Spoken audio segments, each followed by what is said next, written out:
Well, I kind of was thinking if I'd set it up here like this, when I get it, you know, that nobody has to.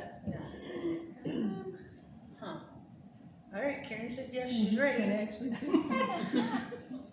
So now what? Somebody start. She's causing me stress. Well, it's funny that we would have all this technology going on because my opening statement is almost everyone has a cell phone nowadays. They really come in handy, and not just for making phone calls. We can get directions. We send a quick message to somebody in Walmart, like, where are you?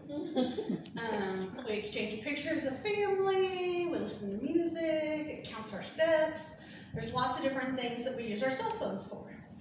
But as convenient as they are, they only go for so long before you have to recharge them. You have to have a power source, and if I don't have a power source, it's not going to keep going, and your phone just becomes an expensive paperweight. In Joshua chapter 1, there's a reason I'm wearing this shirt. Joshua chapter 1, we find out that Moses is gone. Joshua is put in charge of leading his people into the promised land. And I just want you to sit back and think, can you imagine? The book of Numbers says there were over 600,000 men, and it's estimated a total of over 2.5 million people were set up ready to enter the promised land. Joshua was probably overwhelmed, uncertain, and maybe even afraid. Enter God. He has got big messages for Josh. Joshua doesn't even have to wait very long, because God gets right down to business, and in verse 2 of the first chapter of Joshua, he says, get ready. So my nerves just kicked in. But God immediately starts with reassurances in verse 3. Verse 3, he says, I will give you every place where you set your foot, as I promised Moses. So let's stop for a moment and consider that statement. You have to set your foot to receive it. You have to put forth a little effort. Moses had to stretch his hand out over the Red Sea for it to part. The Israelites are going to have to march around Jericho ever how many times God tells them. Peter had to get out of the boat to walk on the water.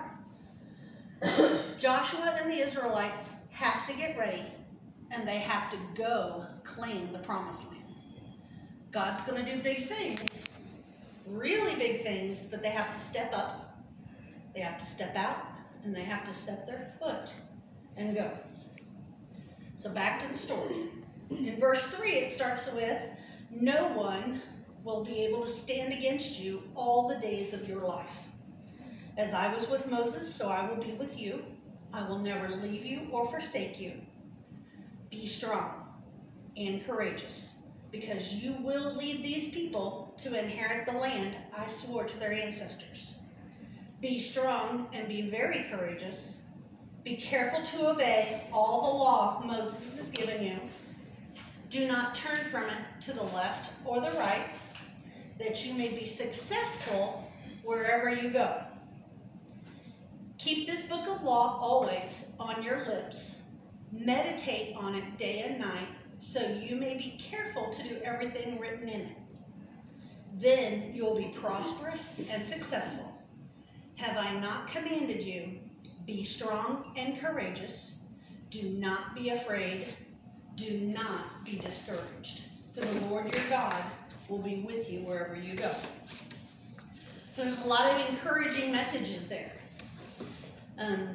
God says, I will give you. He didn't say, you might have a chance at it. He said, I'm going to give it to you.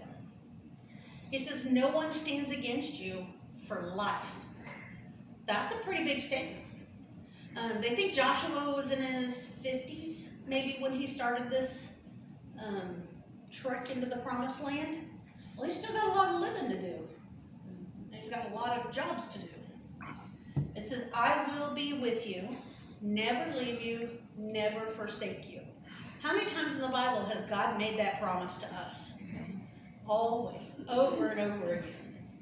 And then he says, be strong be courageous, and never fear. That's what my shirt says. Strong, brave, fearless. Joshua 1:9. It says that there's also some cautions that he gives to Joshua. He tells him, obey the law. They've got to know the law to obey it. He says you've got to meditate on it day and night. You can't just get it here or there, little snippets, you know. It says to meditate on it. And that's God's word. And we all need to be spending time meditating on God's word. And then it says don't get discouraged.